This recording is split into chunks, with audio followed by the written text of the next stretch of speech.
नमस्कार विद्यार्थी मित्रांनो, आज आपण 2020चा पेपर 2 करणार आहोत. आपलं पेपर 1 कंप्लीट झालेलं आहे. त्याच्यामध्ये फर्स्ट लँग्वेज म्हणजे इंग्लिश आणि मॅथमॅटिक्स असते. त्याचे आपले क्वेश्चन सगळे कंप्लीट झालेले आहेत.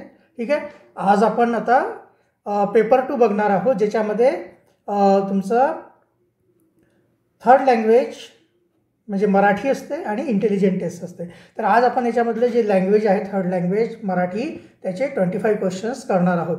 हा बघा, हे पेपर 2020 है ना ला झालेला आहे, फेब्रुवारी 2020ला.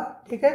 हे पेपरचं तुम्हाला मी सगळ्यांना डिस्क्रिप्शनमध्ये याचे ना लिंक देऊन देईल तुम्हाला पेपरचे. ठीक आहे ना. तर तुम्ही तिथून डाउनलोड करून घ्याल. ठीक आहे. तुम्हाला म्हणजे हे इन्स्ट्रक्शन वगैरे वाचायला बरं पडेल सगळं. हां, पेपर पण तुम्हाला सॉल्व करायला, प्रॅक्टिस करायला सोपं जाईल. ठीक आहे. चला आपण बघूया क्वेश्चन नंबर 1. प्रश्न क्रमांक 1 ते 3 साठी सूचना दिलेली आहे. पुढील कविता काळजीपूर्वक वाचून त्याखालील विचारलेल्या प्रश्नांची अचूक उत्तरे निवडा. तर ही कविता व्यवस्थित तुम्ही वाचून घ्या. ठीक आहे. वाचल्यानंतर तुम्हाला इथे कळेल की कुठला याचा ॲन्सर आहे. बघा, दयेचा वर्षाव कोण करत आहे? तर इथे बघा, इथे लिहिलेलं आहे, मेघ होऊनी उधळीत असतो करुणेची बरसात कुणी. मेघ म्हणजे ढग आहे की नाही, आणि करुणा म्हणजे दया. तर दयेचा वर्षाव कोण करत आहे? तर ढग. याचा उत्तर येतोय ऑप्शन 4. ठीक आहे ना, ढग. त्याच्यानंतर दुसरा आहे बघा, कवितेत आलेल्या जीव लावणे या वाक्प्रचाराचा योग्य अर्थ कोणता? तर माया लावणे. जीव लावणे म्हणजे माया लावणे. ठीक आहे. आणि प्रश्न क्रमांक 3 बघूया आता. प्रश्न क्रमांक 3 बघा, कवितेतील वर्णनानुसार असत्य विधान कोणते? अचूक उत्तराचे 2 पर्याय निवडा. वारा कोणावरही दया दाखवत नाही, है ना. असत्य विधान आपल्याला काढायचे आहे. वारा तर दया दाखवतोच. त्याच्यानंतर काही जण पाकळ्या मोजतात, इथं काही जण नाही आहे, सगळे है ना. तर त्याच्यामध्ये सेकंड नंबरचा एक आहे असत्य विधान. त्याच्यानंतर वारा गाभाऱ्यातील दिवा विझवतोय, हे पण असत्य आहे. ठीक आहे. कारण वारा जो आहे ना, असं नाही आहे. इथं बघा, एक याच्यामध्ये लिहिलं आहे, गाभाऱ्यातील शांत दिव्याची असतो निर्भय वात कुणी. ठीक आहे. इथे तर वाऱ्याशी काही संबंध नाही आहे. ठीक आहे. त्यामुळे वारा जो आहे गाभाऱ्यातील दिवा विझवतोय, हे असत्य विधान आहे. तर दुसरा आणि चौथा हा त्याचा अचूक उत्तर आहे. ठीक आहे ना. चला नेक्स्ट बघूया क्वेश्चन नंबर 4. प्रश्न क्रमांक 4. प्रश्न क्रमांक 4 ते 6 साठी सूचना दिली आहे. बघा, इथं खालील संवाद वाचून त्यावर आधारित विचारलेल्या प्रश्नांची उत्तरे पर्यायातून निवडा. इथे एक संवाद दिलेला आहे. ठीक आहे. हे तुम्ही व्यवस्थित वाचून घ्या.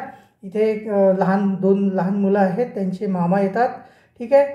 तर मामा आल्यावर त्यांना खूप आनंद होतो. ठीक आहे. तर याच्यामध्ये एक वैष्णवी नावाची मुलगी आहे, एक मुलगा आहे आणि त्यांची आई आहे. असे 4 लोक आहेत. ठीक आहे. नीट वाचून घ्या. वाचल्यानंतर बघा, प्रश्न क्रमांक 4 काय आहे? प्रश्न क्रमांक 4 आहे, वैष्णवी आनंदात का झाली? तर तिच्या मामाने तिच्यासाठी शुभ्र पोशाख आणून दिली. शुभ्र पोशाख मिळाल्यामुळे ती आनंदी झाली. ठीक आहे. त्याच्यानंतर संवादाची वेळ कोणती? तर संवादाची वेळ बघा, ही आहे दुपारची वेळ. कारण याच्यामध्ये संवादामध्ये एका ठिकाणी लिहिलं आहे की मामाची वाट बघत असताना त्यांनी जेवणसुद्धा नाही केलं मुलांनी, है ना.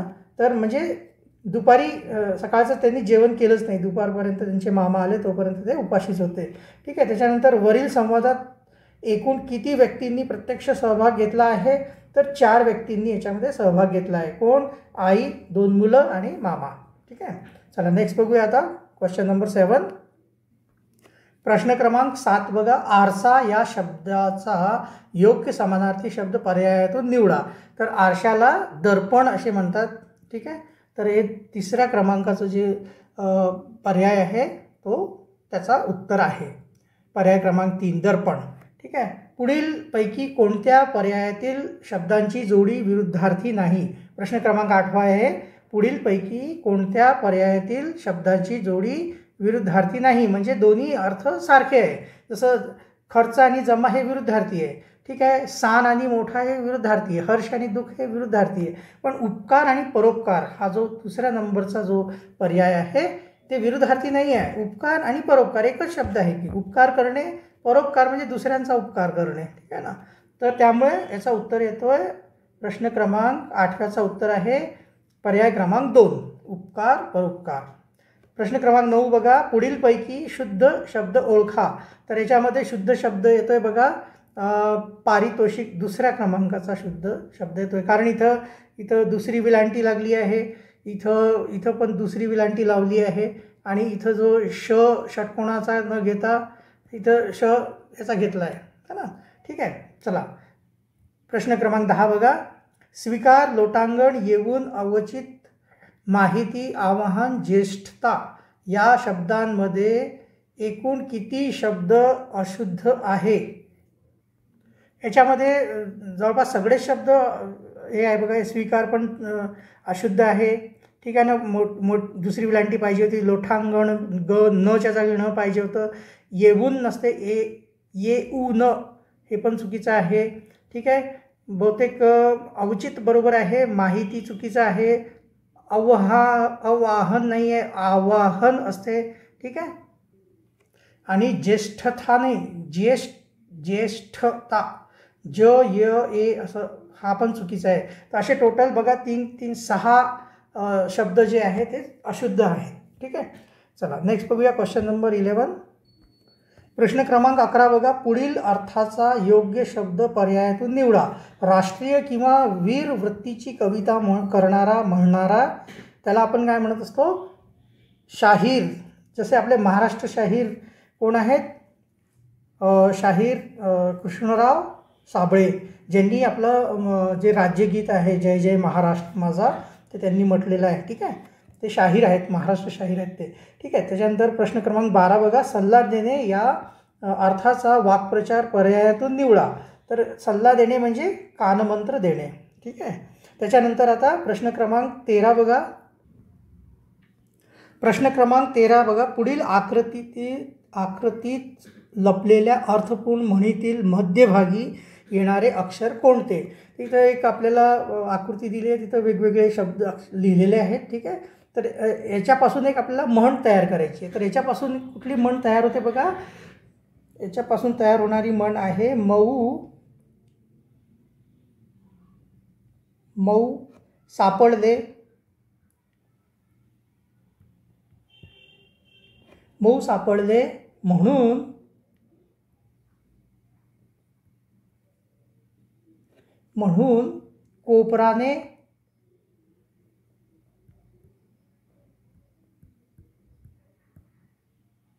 कोपराने खणू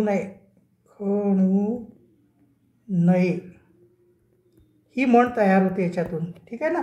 इथं बघा मऊ, हे बघा म नंतर उ, मऊ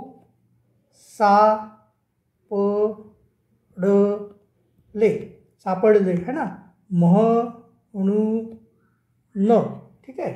म्हणून कोपराने, हे बघा कोपराने, ठीक आहे. कोपराने खणून, ख आणि ण, आणि त्याच्यानंतर आहे न ए, ठीक आहे ना. तर ए तर इथे आहे, इथे जो आता आपला जो न दिलेला आहे ना बाणाचा, त्याच्या जागी न पाहिजे होता. इथं थोडंसं इथं मला असं वाटतं इथं चुकलेलं आहे, ठीक आहे. तरच तर हे शब्द येणार ना, ठीक आहे. असू द्या, आता इथं चुकून न आलेलं आहे, ठीक आहे, पण ॲक्च्युली ते न असणार आहे, ठीक आहे. तर इथे आपल्याला बघा विचारलं काय आहे की इथे जे अर्थपूर्ण म्हण जी तयार होती त्याच्यामध्ये मध्यभागी येणारे अक्षर कोणते. तर इथं आपले सगळे अक्षर मोजून घेऊया, किती आहेत बघा, 1 2 3 4 5 6 7 8 9 10 11 12 13 14 15 16 17.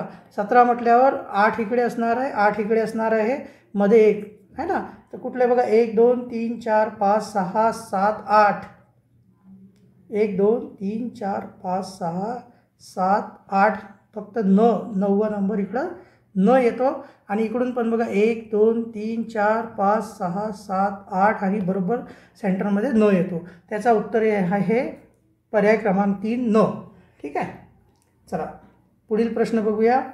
प्रश्न क्रमांक 14. प्रश्न क्रमांक 14 बघा, दिलेल्या शब्दाला कोणत्या पर्यायातील शब्द जोडून योग्य जोडशब्द तयार होईल. ठाव नंतर याच्यामध्ये कुठला शब्द जोडावा लागेल, तर याच्यामध्ये येतो बघा ठाव ठिकाणा, काही ठाव ठिकाणा पत्ता नाही आहे, माहिती नाही आहे, त्याचा ठाव ठिकाणा म्हणतात ना, ठीक आहे. तर प्रश्न क्रमांक 14चा उत्तर काय आहे? पर्याय क्रमांक 4 ठिकाणा. त्याच्यानंतर प्रश्न क्रमांक 15 बघा, संक्षिप्त या शब्दातील अनुस्वाराचा उच्चार पुढीलपैकी कोणत्या अनुनासिकासारखा होतो? तो संक्षिप्त तिसऱ्या क्रमांकाचा जो अंग आहे त्याच्या अनुनासिकासारखा होतो, ठीक आहे. त्याचा आता मला पण पूर्ण एकदम एवढं माहिती नाही आहे, पण शक्यतो हाच उत्तर आहे, ठीक आहे.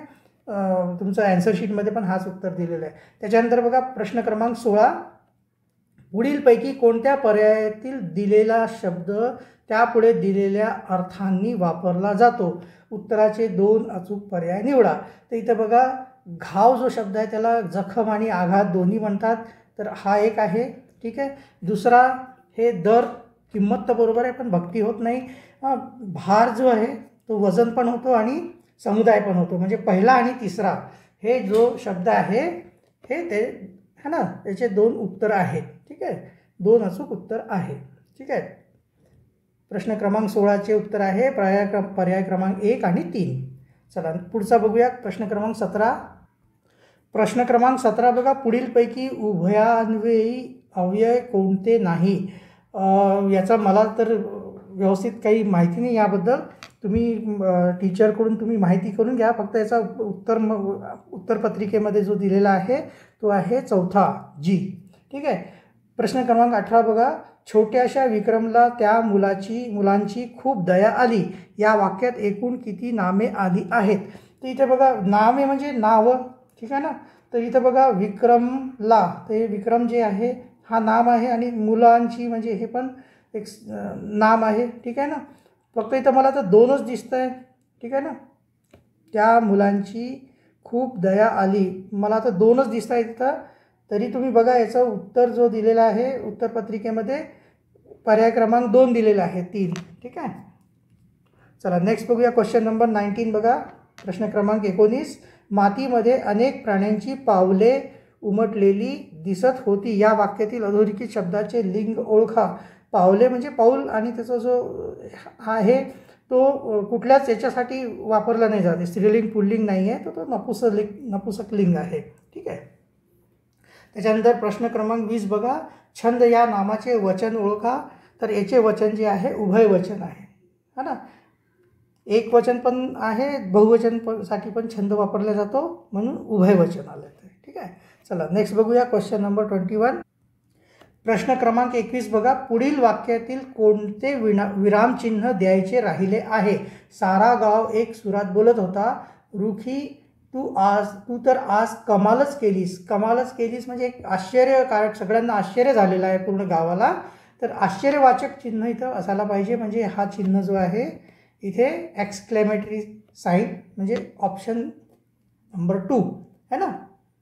आश्चर्यकारक चिन्ह तिथे द्यायला पाहिजे, ठीक आहे. चला प्रश्न क्रमांक 22 बघा, पुढीलपैकी व्याकरण नियमानुसार सत्य विधान कोणते? अचूक उत्तराचे 2 पर्याय निवडा. विशेषण हे नामाची व्याप्ती वाढवते, नाही आहे, विशेषण नामाची व्याप्ती नाही वाढवत, ठीक आहे.